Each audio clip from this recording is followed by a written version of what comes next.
আজ সকাল থেকে সোশ্যাল মিডিয়াতে একটা খবর সয়লাভ হয়ে আছে। মোফাক্কুরুল গ্রেফতার, বাগডোগরা বিমানবন্দর থেকে তাকে গ্রেফতার করা হয়েছে। সে নাকি দেশ ছেড়ে পালাচ্ছিল, নেপালে পাঠাবে নাকি কেরালায় পাঠাবে, কোথায় যাবে, হরেক রকমের বাজার করুন। কিন্তু কথা হলো মোফাক্কুরুল ঠিক করেছে।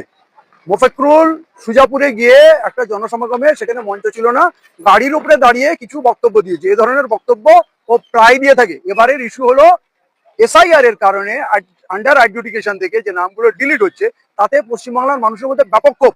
এবং সুজাপুর এমন একটা জায়গা যেখানে 1,30,000-এর বেশি ভোটারের নাম আন্ডার আইডেন্টিফিকেশন ছিল, ব্যাপকভাবে তাদের নাম ডিলিট হচ্ছে। তাহলে মানুষের জীবনের সব থেকে বড় সমস্যা আজকের দিনে এসআইআর বা ডিলিট হয়ে যাওয়া।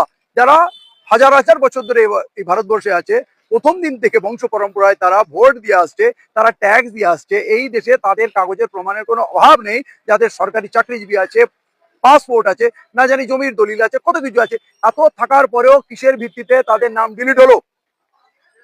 মুখ্যমন্ত্রী জবাব দেবেন কি? মুখ্যমন্ত্রী বলেছিলেন একজনেরও নাম যদি বাদ যায় ভোট হতে দেবো না, একজনের নাম যদি যায় বাদ তাহলে পুরো বাংলায় আগুন জ্বলবে। কিন্তু আজ সেই বহুরূপী মহিলার রূপ দেখুন, কি ভয়ঙ্কর রূপ। তিনি তড়িঘড়ি নির্বাচনে চলে গেলেন। এবং আজকে যখন মোফাক্কুরুল ইসলামকে গ্রেফতার করলো, কাল উনি বললেন এখানে যা কিছু হচ্ছে এতে আমার কোনো হাত নেই, প্রশাসন এখন আমার হাতে নেই। কিন্তু আজকে নেচে নেচে মঞ্চে ঘুরপাক কে বললেন মোফাক্কুরুলকে নাম করলেন না। একজন নাকি এখানে দাঙ্গা লাগিয়ে, সে নাকি মাস্টার মাইন্ড, তার পিছনে মিম আছে, তার পিছনে কংগ্রেসের প্ররোচনা আছে, না জানি আর কি কি আছে। সে নাকি এখানে দাঙ্গা লাগিয়ে পালাচ্ছিল। এবং পলাতক অবস্থায় তার সিআইডি, তার খুশির সব থেকে আনন্দ কথা যে আমার সিআইডি তাকে গ্রেফতার করেছে, মানে তিনি কৃতিত্ব দাবি করছেন। কিন্তু মোফাক্কুরুল করেছে কি? যাদের নাম ডিলিট হয়েছে সেই হতভাগা মানুষগুলোর প্রতিনিধি হিসাবে সে তাদের আওয়াজটা তুলেছিল। তাহলে কি আমরা, আমাদের নাগরিকত্ব চলে যাবে, ভোটাধিকার চলে যাবে, আমরা কেউ আওয়াজ তুলবো না? আপনারা কি মোফাক্কুরুলকে মুখ্যমন্ত্রী কাস্টাডিতে ঢুকিয়ে, জেলে ঢুকিয়ে আমাদের মতো লোকের মুখ বন্ধ করার চেষ্টা করছেন, যাতে বাংলায় কেউ মুখ না খোলে? আপনি এনআরসি মুভমেন্টে একই কাজ করেছেন। আপনি ওয়াকআপ মুভমেন্টে দুলিয়ানে দাঙ্গা করে হাজার হাজার পরিবারকে বরবাদ করে দিয়েছেন।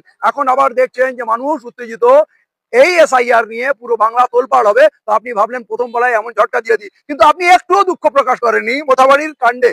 কাল রাত্রে যখন বা পরশু রাত্রে যখন সেন্ট্রাল ফোর্স মানুষগুলোকে মেরে তছনছ করে দিল, বহু মানুষ আহত, এবং সেই ছত্রভঙ্গ মানুষগুলোর উপর দিয়ে জজরা, যে 7জন জজকে আটক করা হয়েছিল, আরে ঘেরাও, অবরোধ, এসব তো আপনার কাছে বাংলার মানুষ শিখেছে।